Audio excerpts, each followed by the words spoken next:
Okay, good morning, good afternoon, or good evening, everybody. Today is Thursday, October 14th, 2021. And, I was looking at doing a Kraken yesterday, Wednesday, and I just looked at the news and I said, you know what? It's filled with too much, COVID, at least in my opinion, propaganda and things like this that were just, sort of carried over from Tuesday's story. So, with that being said, there's a lot of news to cover today. So, let's jump right into it. So, first off, Australia's Northern Territory imposes the strictest vaccine mandate in the world. Those who don't comply by November 13th will be fined $5,000 and are not allowed to return to work.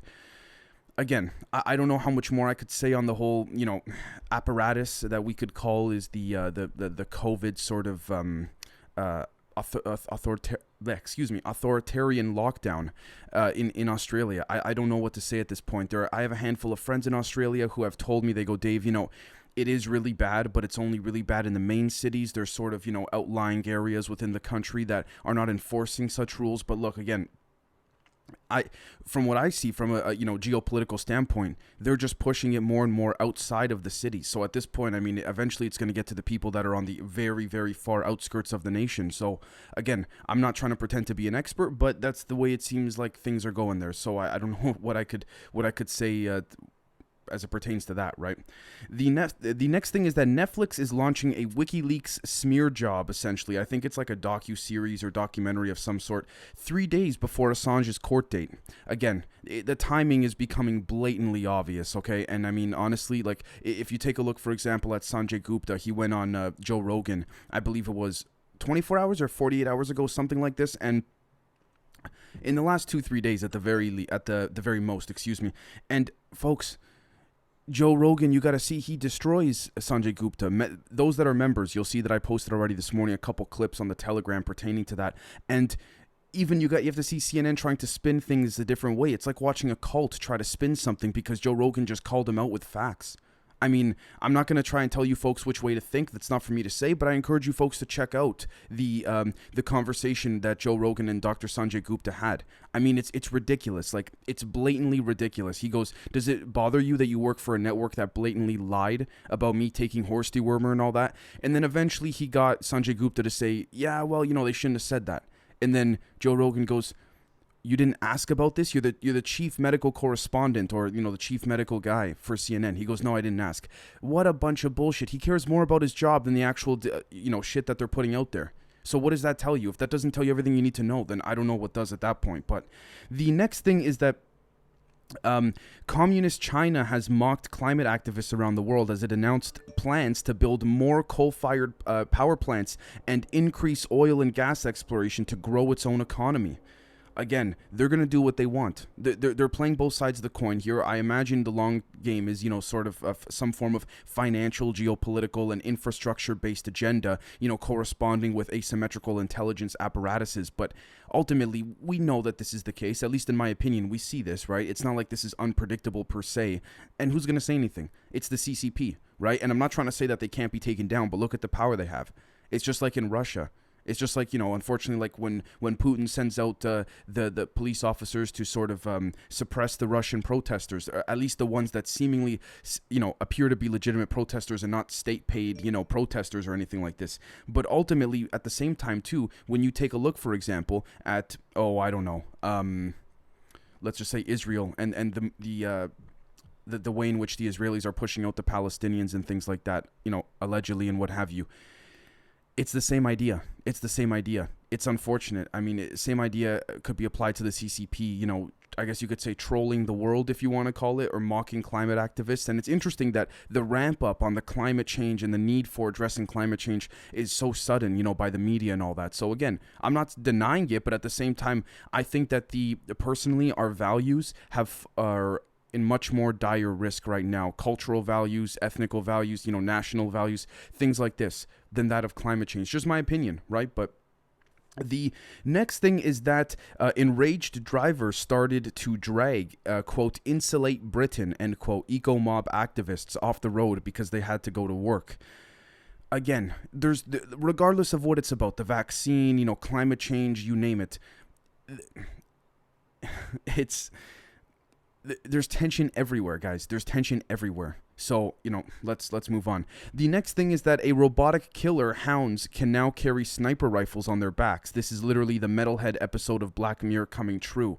It is referring to sort of those robotic dogs, I believe, from MIT, or at least, developed out of Boston Dynamics. They now have turrets on their back. Yeah, okay. I mean, here's the thing. I know it's creepy to see and all that, but what, as if the military wasn't working on this secretly God knows how many years ago? I mean, this is nothing to them, in my humble opinion, but I could be wrong. The next thing is that the U.S. inflation has risen 5% year over year to a 13-year high. Again, we can argue very strongly both sides of the coin, right? We can argue that Obama sort of, didn't help things by raising the debt and all that. We can also argue very strongly that, Trump, he pumped a bunch of money into the economy last year, and it looked good at the time, looked very good at the time. But again, both sides could be argued here. So it's not for me to say. I'm not a macroeconomist, let alone what they call a quote unquote expert. But ironically enough, we're finding these days many quote unquote experts are not even experts, right? So anyways, the next thing is that a low dose aspirin could cut COVID mortality rates by as much as 50%, a study published a few days ago concluded. Interestingly enough, many jokingly responded on Twitter that the corporate media would now attack aspirin, and it has.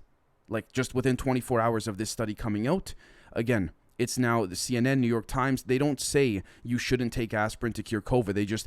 These articles, the timing is so coincidental, folks. But the head of the article says something along the lines of, why you shouldn't take aspirin when you're 50 or over. Interesting, isn't it? I don't know. It's getting ridiculous. The next thing is that the BlackRock CEO can't say if Bitcoin is going to go to 80,000 or drop down to zero for the value of its respective coin, but sees huge opportunities, whether for a government-controlled digital dollar, Bitcoin, or something else. Again, you see, they love it when it's in their favor. It's very simple. There's no way around this. It's like when Joe Rogan, again, caught Sanjay Gupta and said, no, you're not dodging this. You're going to answer this question. It's the same thing. Everyone's catching on to these games now. The next thing is that the largest European car maker, Volkswagen, considers laying off 30,000 workers to push ahead with its planned complete conversion to electric vehicles. That is about 10% of the total workforce in Germany.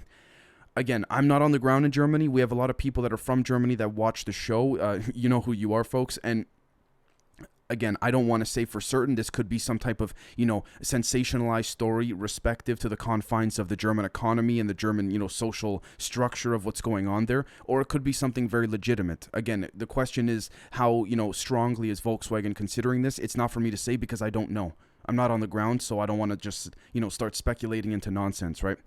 The next thing is that posting peer-reviewed studies on sex differences published by 2 top sports science journals is now hate speech according to Instagram. Okay, this is going to be controversial, but again, it has to do with the whole transgender debate. My personal opinion on this, folks, is this. I have no problem, gay, transgender, lesbian. I have many friends that are, trans people. They are, they're, gay people. I myself am straight. As there's so many different things. And I don't know why there's a big ruckus about this. Now, again, here's the thing. There's a lot of people that I know, and I may lose, subscribers for this. I may not, but there's a lot of people I know that say things to me like, hey, Dave, I'm gay or I'm bisexual and this and that. And those who, flaunt their sexual orientation in public gives a bad name to those that just want to be gay and mind their own business in the bedroom. And look, I'll be honest with you folks, that's not for me to say whether, my friend that told me that is right or not, but it brings up an interesting point. Right? So again, it's quite peculiar. And again, many people know that I have loads of gay friends and all that. So, and I have these open conversations with them all the time, and we have very respectful debates about it. I think the same could be said in the other direction as well. So, the next thing is that Boeing requires its 125,000 workers in the U.S. to be vaccinated against COVID by December 8th. Yeah, they saw what happened with Southwest, and they're like, listen, this is not happening with us. Either get vaccinated or get out. That's my opinion, at least. The next thing is that Dr. Brent Blue announces the cause of death for 22-year-old Gabby Petito was strangulation and the manner was homicide.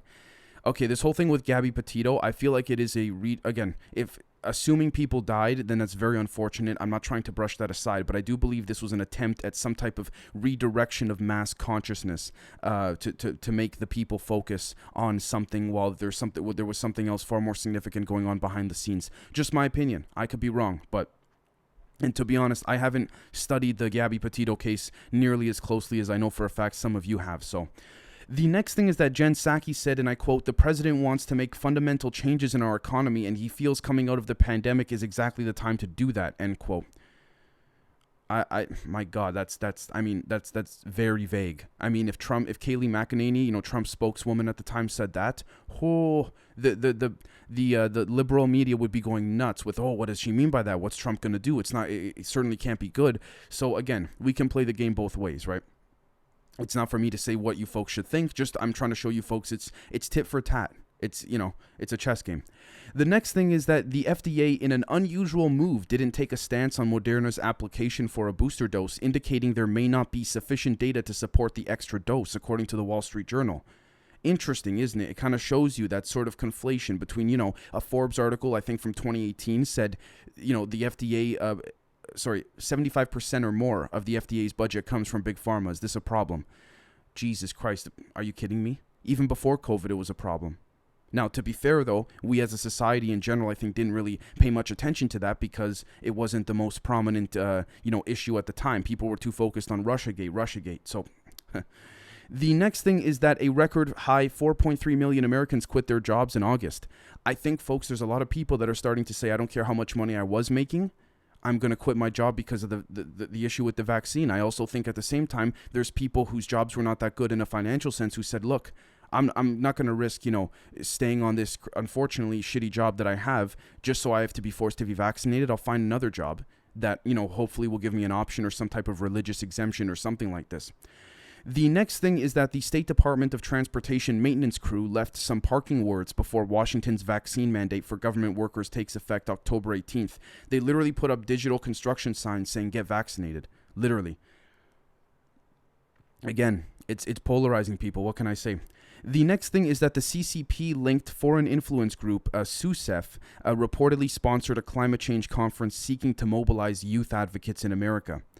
Yeah, they do this all the time. NGOs, things like that, and whether it's intelligence or not, obviously the intel guys have their finger on the pulse if this did not originate from them to begin with, right? So, the next thing is that Biden is planning to have an audience with Pope Francis at the Vatican on October 29th as part of his G20 and COP26 foreign trip.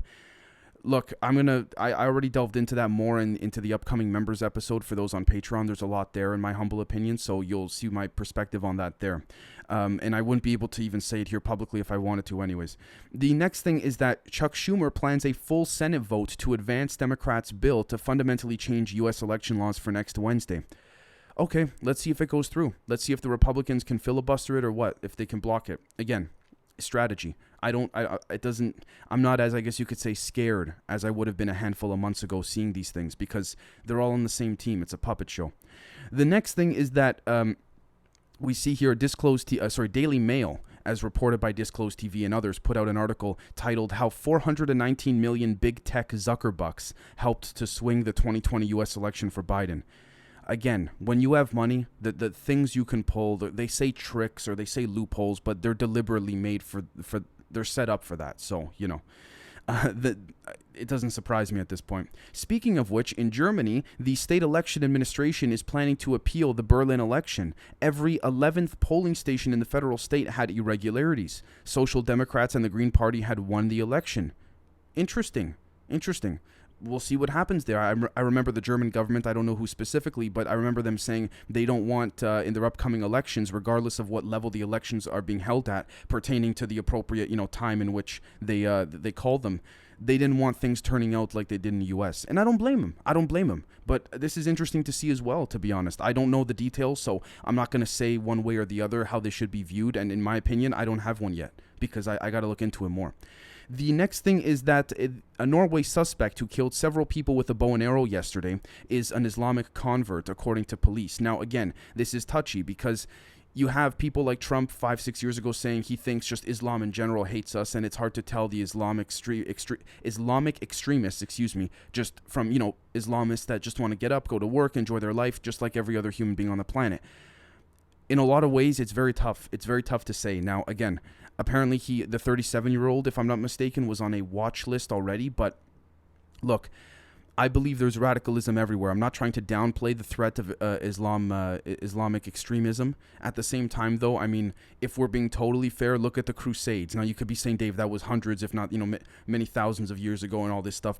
Granted, I get it. But if you look at the fact that, not to sound corny here, that everything in life is a cycle, that's the thing. We could say there's Christian extremists. We could say that there's Muslim extremists, Islamic extremists. So it's a touchy subject. I myself don't know where I stand on it, and some of you may not like my perspective on that, but a lot of you like to hear my take on things, and that's my perspective, right? So again, I try to look at it from a human conscious being point of view, not being associated or affiliated with anything. Just a quick little example. I was raised Catholic, Christian Catholic. I do believe in some of the fundamental principles and values that are taught by the church, but I don't believe in the personally. I don't believe that I myself am a Catholic or anything like that. I believe in certain values about, treat others how you'd want to be treated, basic stuff like that. But that's also, the basic values in many other religions too. So the next thing is that in Turkey, the Erdogan central bank firing clears way for more rate cuts. 2 of the officials let go had opposed the last interest rate cut, which sent the lira to a new all-time low. Again, he's going to do what he wants. He's going to flex his muscles, and until he gets removed from power, or if he's voted out or takes steps down, presuming he doesn't put someone else in there that would be his prospect or something like that. You can call for all these things and all that, but it's what's going to change, right? And I'm not trying to sound hopeless. I'm just saying, at least from my perspective, this is what I see. The next thing is that Israel approves a building plan in an illegal Jerusalem settlement. The plan would cut off the neighborhood of Beit Safafa from Palestinian villages while linking Israeli settlements, according to Al Jazeera. Again, here's the thing. I have a lot of Jewish friends, a lot of Palestinian friends. A lot of them are just like, listen, why can't we live in peace together? And others are very strongly opinionated. And look, I am not one to comment on this. I'm not on the ground there. Honestly, folks, I'm not trying to dodge this, but I think I'd have a much better opinion if I was, if I could fly to Israel, talk to the people there that are in the settlement areas, get a better idea of what's going on. Because look, unfortunately, this is like a lot of other things, like I said at the beginning of this news episode. I'm not trying to say, oh, too bad to the Palestinians, right? It's tough. It's a tough subject. And it's clear that, if certain political leaders on the political stage can't solve the problem, I don't know if I could. Now, granted, we could argue that these political leaders are not nearly the sharpest knives in the drawer like, we would assume them to be. We could say they're just clearly warmongers and things like that. So, again, there's so many ways this could be taken. And, again, the only people that suffer, ultimately, are the people that wake up in the morning and realize, holy crap, my property is being taken, and if it's not being taken, there's an attempt for it to be taken. And in some cases, even Israeli individuals, too, that face, stress and fear from even living close to those areas. I see both sides, folks. It's very difficult.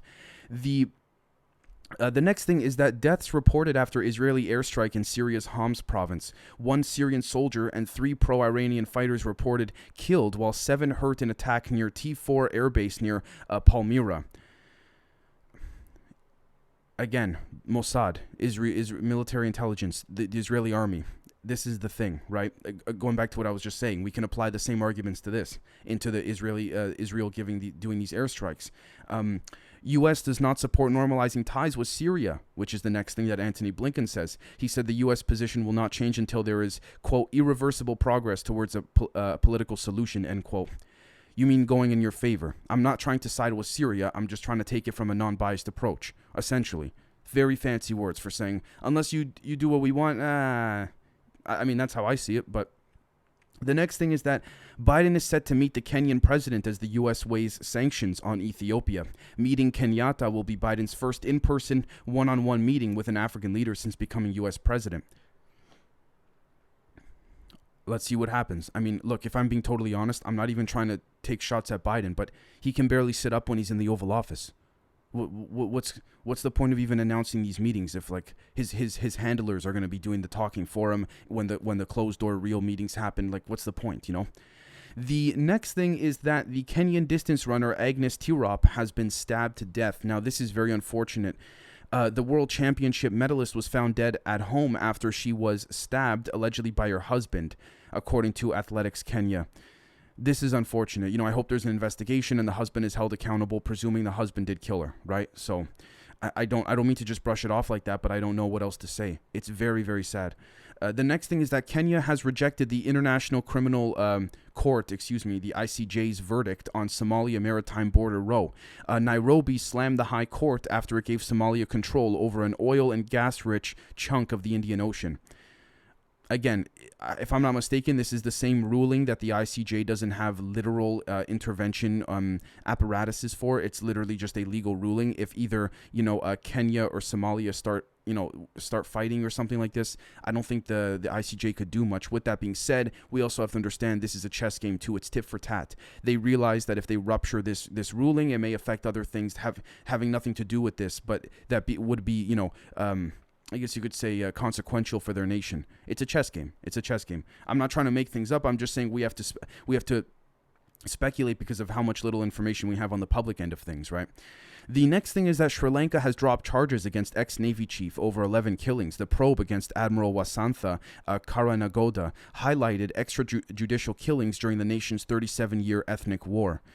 Again, presuming there's no corruption in this ruling or what have you, and the people are happy with it, so be it. That's just my humble opinion. But if we're missing context, I don't want to say it as if it's my final opinion, but assuming this is all we have, I don't know what else to say. The next thing is that the Taliban delegation in Ankara is set for talks with Turkish officials. Afghanistan's acting foreign minister and other ministers are set to meet senior Turkish officials for discussions. Okay, I mean, again, I'm not trying to say that this is nothing. I'm sure intelligence agencies from all over the world are going to be watching this, as I'm sure Turkey and the Taliban will have their counterintelligence radars up too. Taliban a little bit different, but Turkey they're a little more organized, I imagine, in their intelligence mechanisms and resources. Okay, I mean, here's the thing: comes down to that globalistic versus nationalistic point of view. And I truly mean this. The question becomes, do you as a citizen or a politician or what have you live near there? If so, you probably have a very much stronger say than that. But me living in Canada, Toronto, others living in America, things like this, others living in Australia, Africa, is it our even, we can have opinions, sure, but should our opinions be validated? Because again, does this have to do with us? So I'm not trying to say that that's the answer. I'm genuinely asking the question to you folks, right? So it's not for me to say. The next thing is that Amazon copied products and rigged search to push its own brands, according to Reuters. They ran a systematic campaign. They ran a systematic campaign of creating knockoffs and manipulating search results to boost Amazon products in India. Yeah, common sense, in my opinion, at least common sense. The next thing is that an Indian man gets double life sentence for killing wife using a cobra. The man in Kerala convicted for murdering wife by making a cobra bite her while she was sleeping handed the rare punishment. Okay, I mean, look, that doesn't matter how you kill him. If you kill your partner, I mean, Jesus, yeah, okay.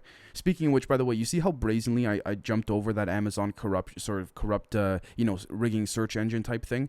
That's how bad it's gone, that we've just brazened over it, that it's like, yeah, no, this is happening. So the next thing is that Azerbaijan and Iran agreed to mend ties through dialogue. Relations between Baku and Tehran soured in recent weeks amid allegations Israel's army was active in Azerbaijan. Again, it's intelligence games, it's mind games, it's chess games. I don't know what to say about that after that. The next thing is that the UN urges an independent probe into the death of the ex-Venezuelan minister. Venezuela's government says Raul Baduel, who served as defense minister under Hugo Chavez, died due to the coronavirus. Okay, so again, the UN, they're urging an independent probe into the death of the ex-Venezuelan minister. Why don't they urge an independent probe into the alleged Syrian gas attack that the OPCW tried to cover up, that many people, Noam Chomsky, Tulsi Gabbard, Stephen Hawking, if I'm not mistaken, signed their names saying that they're concerned about this. And then when it was brought up to not use the UN's white helmets, as they say, that, it's sort of like it's like when they send in the NATO, it's full of shit, pardon my English, at least in certain aspects. But you see, they shut down that option for an independent probe to begin with. So look at that. It's just favoring the narrative. Because it looks like they're doing such great things that, because they're looking into the death of the ex-Venezuelan minister. It's a joke. The next thing is that the Chile opposition has moved to impeach the president over Pandora leaks. President Sebastian Pinera rejects Pandora Papers' report linking him to controversial 2010 sale of a mining company. That was 11 years ago. See how shit can come back to bite you? But again, let's see if he actually gets taken out or not, politically. The next thing is that Colombia is going to leave the Havana Syndrome embassy probe to the U.S. Several people associated with the U.S. embassy in Colombia report symptoms linked with the affliction, U.S. media reports.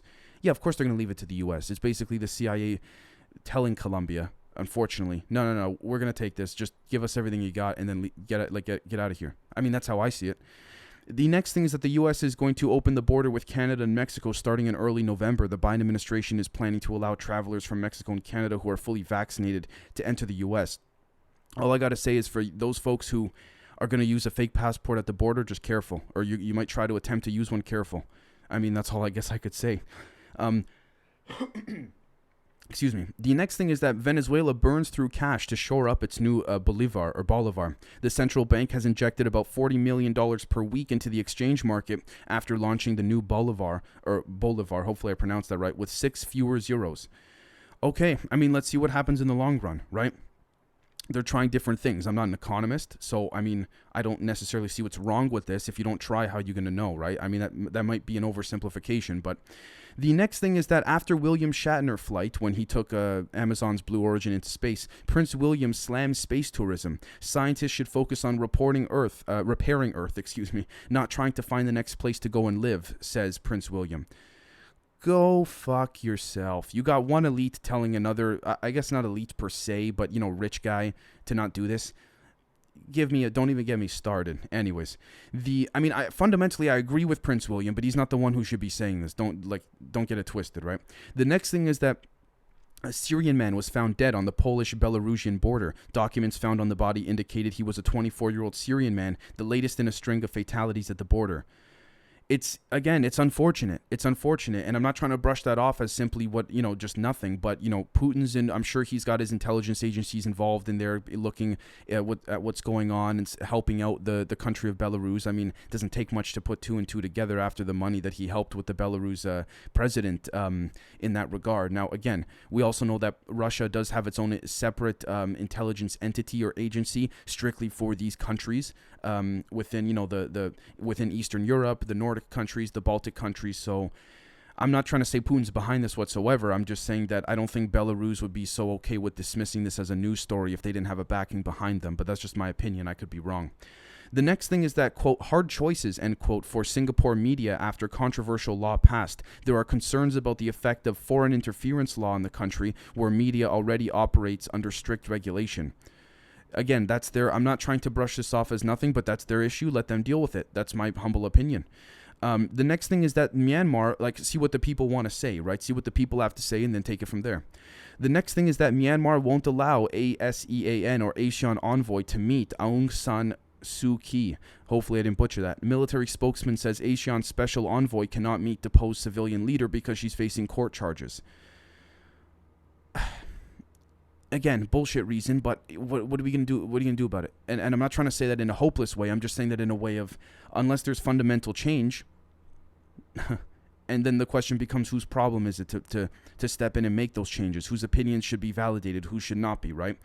Speaking of which, it is allegedly a living hell in Myanmar. Churches and clergy targeted by the Myanmar military. Rights groups say that Christians, a minority in the mainly Buddhist country, are getting caught in the crossfire. Like I said, folks, going back to before about that gentleman that was allegedly an Islamic extremist that killed a bunch of people with his bow and arrow. It's the same concept. You have radicals in every angle of life, in my opinion. So I'm not trying to downplay it. Is that obviously you have more in certain religions than others, but again, it's tough. This is something that a sort of long form conversation and debate should be had, and there have been long form debates and discussions, but I think that more needs to be had. And I'm not saying that to sort of dodge the question or my opinion on the take, but it just shows you that when you take a big step back at it, it's humans fighting humans. That's all it is. And it's so sad to see.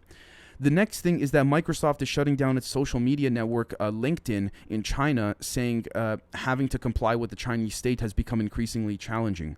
Okay. Again, CIA's behind this. I'm not trying to say that as, the CIA told Microsoft to do this. We know Microsoft is aligned with the CIA and with the Mossad and MI6 in Australia. So, again, I don't need to tell you folks.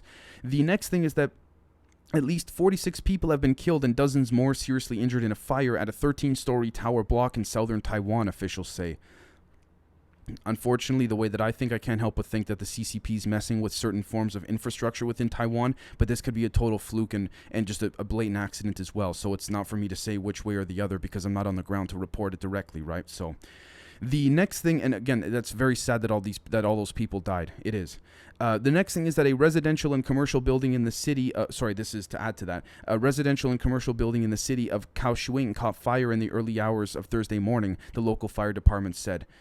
Look, to be fair, though, to play devil's advocate to my own opinion, right now, if the CCP wanted to mess with Taiwan, I think they would do a little bit more than just setting buildings on fire, but I could be wrong because they already have jets in their airspace, right? So the next thing is that the Food and Drug Administration, which regulates medical products in the U.S., has approved an e-cigarette for sale for the first time. It authorized the marketing of 3 products from R.J. Reynolds under the Voos brand. Interesting. Big Tobacco's losing a little footing there, aren't they? Or maybe they kind of made a deal with the e-cigarette guys behind the scenes, and we know Big Tobacco's bought up a lot of these e-cigarette companies, and who knows what went on there? Because I can't help but think that there had to be some type of back end arrangement off the record. But again, that's just the way I think. Doesn't mean that's the way it is. Just I know you folks like to hear my opinion, so. The final thing is that, this is actually part of it. The FDA decided that the benefit to adults trying to quit smoking outweighs the risks of teenagers becoming hooked.